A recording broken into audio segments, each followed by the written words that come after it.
Hey, welcome back to our Living Well seminars. We're glad that you're here with us. We recognize that our world has changed in some significant ways for the last couple months, and some people are not doing well, that maybe you're not doing well. And so we're bringing some people in that can maybe help us navigate some of these new waters that we're in and just give you some great information. And so we're really excited about the opportunity to do that, and that we get to do this together. You can recommend this. You can see some of the back Living Well seminars. We just have a variety of needs that we're trying to make sure that we're able to communicate and again help all of us navigate these uncertain and these challenging times. And I want you to hear about Stephen's ministry, and maybe you're not aware of what that is and how that is involved in our church, but I want to make sure that you're aware of that. And so I'm thrilled to have Mary Ruff here. Mary is a longtime member. In fact, her parents were married in the old church building. Yeah. And so she was born into the church, and so we're thrilled to have her here. You've been working with Stephen's ministry about 15 years or so? About that, I think, yeah. Okay. And Stephen's ministry has been part of our church family for maybe about 20 years. I think so. So my question is what is Stephen's ministry? Because not everybody's heard about it. Okay. First of all, thank you for including us in this series. I think it's always good to bring awareness to whatever we have available for people who are going through a tough time. Stephen Ministry is, we like to think of it as God caring for people, through people. It's a one-on-one lay ministry where we walk alongside somebody who's in a tough place in their life, who would benefit from having somebody to talk to. We're not counselors. We don't give advice. We're not trained for those kinds of things. We have limited training initially, 50 hours, and that's like one term in college, one class. So that's not a lot. Right. But what we do is we listen to what people have to say. We kind of try to work with them on how they're feeling about what they're going through. Kind of peel the onion back, so to speak, on what they're going through, how it's affecting their life. We ask a lot of open-ended questions, but mostly we just listen and help them to hear what they're saying and to work toward moving forward in a positive way. Okay. Now, Stephen's ministry, it's not ongoing. I mean, if I came to you and I said I need some help, or I want to have you be my Stephen's minister, that wouldn't be for perpetuity, right?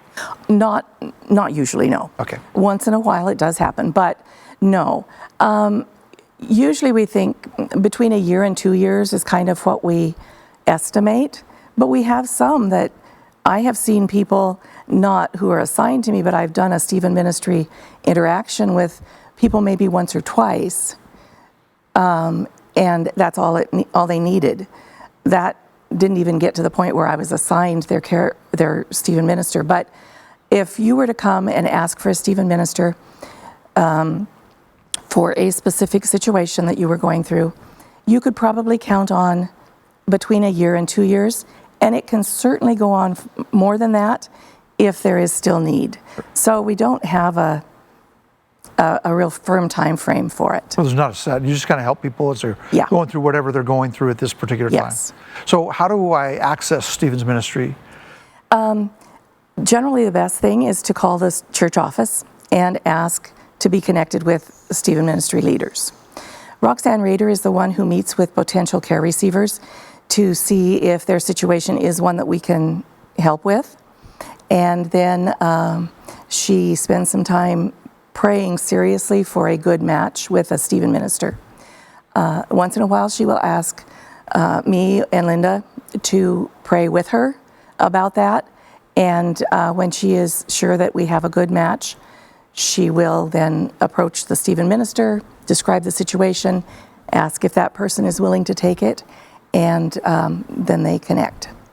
And Stephen's ministry, we want to make sure everybody understands this is very confidential. It is totally confidential. As a matter of fact, if a Stephen minister breaks confidentiality, that is the end of their service in the ministry. Okay. There is no question. It just can't happen.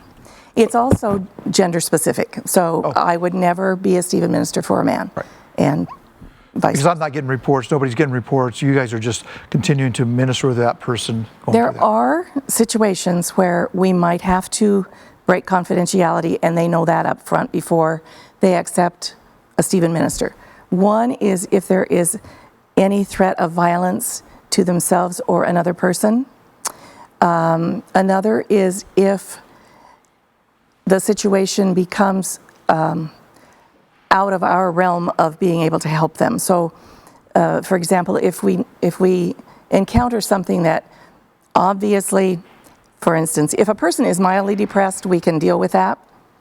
If they go beyond the middle, then they need help. Sure. That we can't provide. And we would then, first of all, ask them to contact a professional.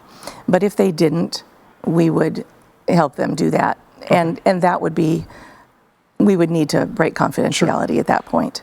So, but those are rare situations, and there's always that communication part. Yes. So what, in this pandemic, are we seeing people, or are we doing Stephen's ministry now, or how's that work? We are. So how do they do that? Well, one of our modules teaches us to do telecare. Okay. And I think most of them who are assigned now are doing their caring by telecare. It's not ideal.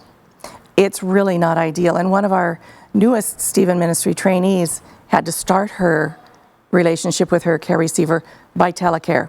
I don't know if they've even met face-to-face yet. But that is a way to keep in contact and just kind of get a feel for how their care receiver is doing.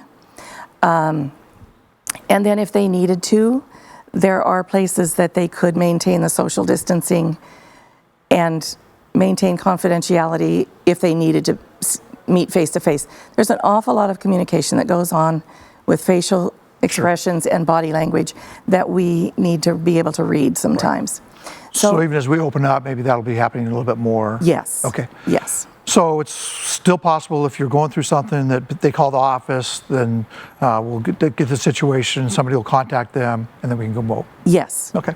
Yes. Great. And that can happen anytime. The other thing that's kind of been birthed out of Stephen's ministry in some ways is Griefshare. That's really dear to my heart, and I know it's dear to your heart. So can you tell us a little bit about Griefshare? Because I want our people to be able to hear that, and again, what a great resource Griefshare is. Well, I think several years ago, the staff saw the need for support for people who are grieving, who've lost a family member or a friend. And at that time, there was a different program, not Griefshare, but a different one that we used. I actually tried to take that class, and I couldn't do it. And I started looking for something else. And one day I was down in the conference room, I think, and there was a bookshelf there, and there was this little box called Griefshare down the bottom, and I asked if I could take it home and look at it. And Griefshare dovetails beautifully with Stephen Ministry.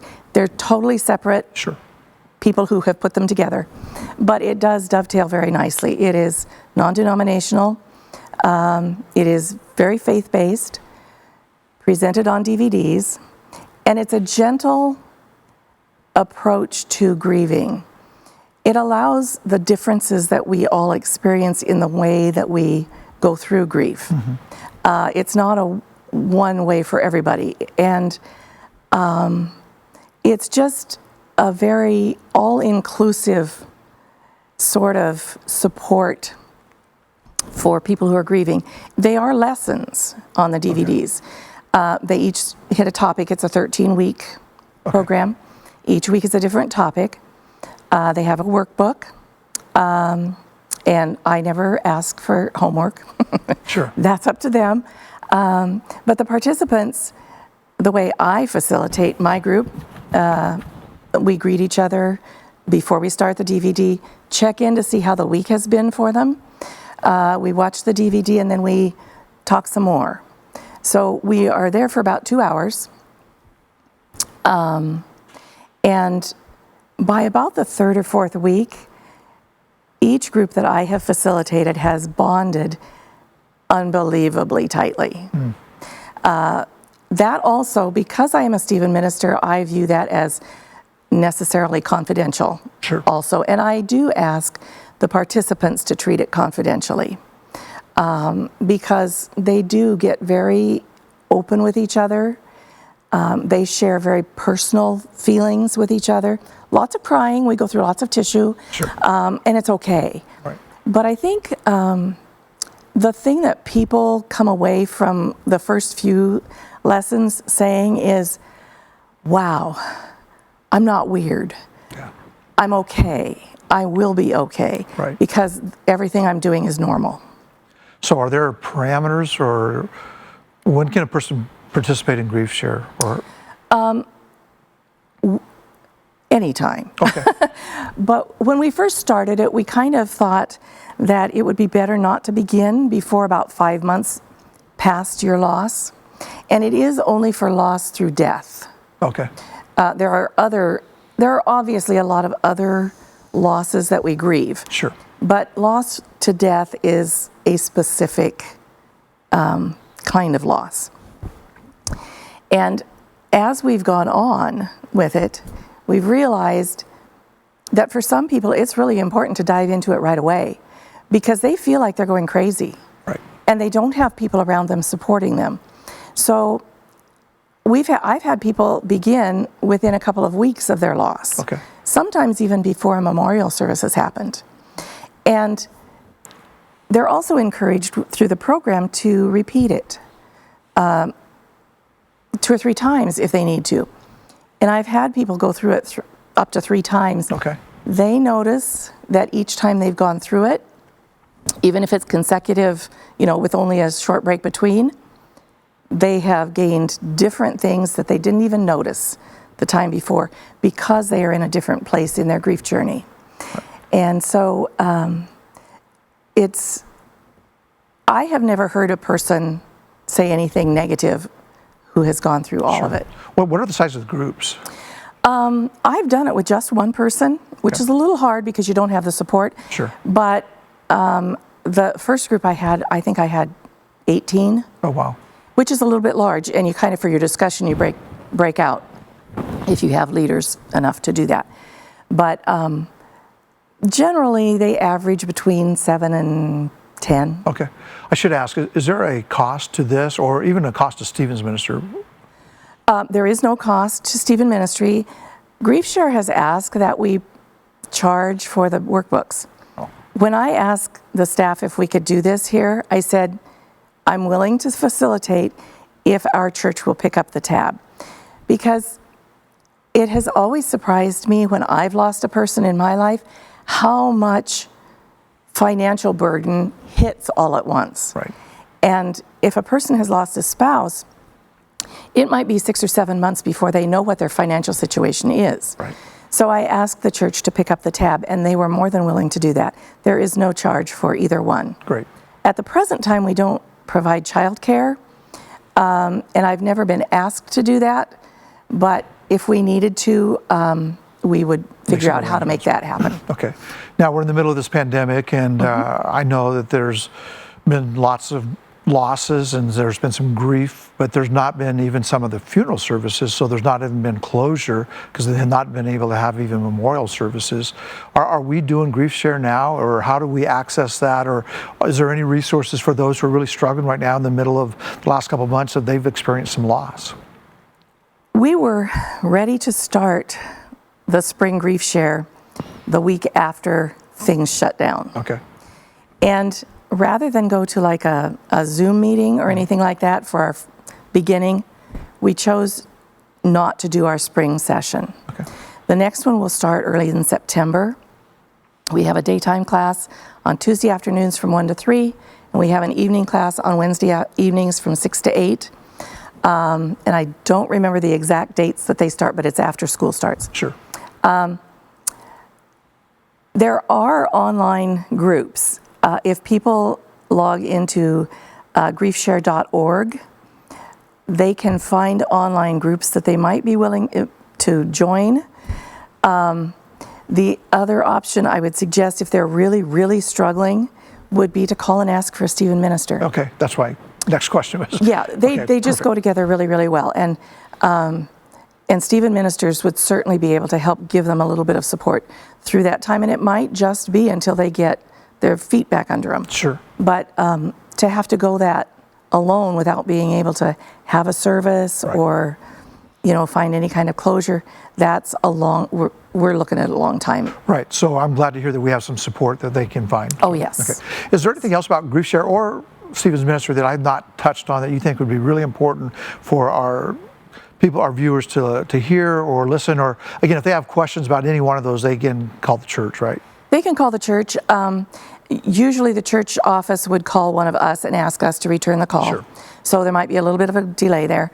But I would like to encourage people just to step out of their comfort zone and ask for help. Reach out, ask for help when they need it. Some people don't do well in like Griefshare groups. They don't like to share that way. That's okay. Sometimes a one-on-one contact would be better. The important thing is to let us know that you're struggling. Right. Because it's not something that we just automatically pick up on. If you see us, out and about, which I'm not very much right now, but anytime you see us out and about, if you need to just say, hey, I need to talk to you, great. We'll make a time to talk. Okay.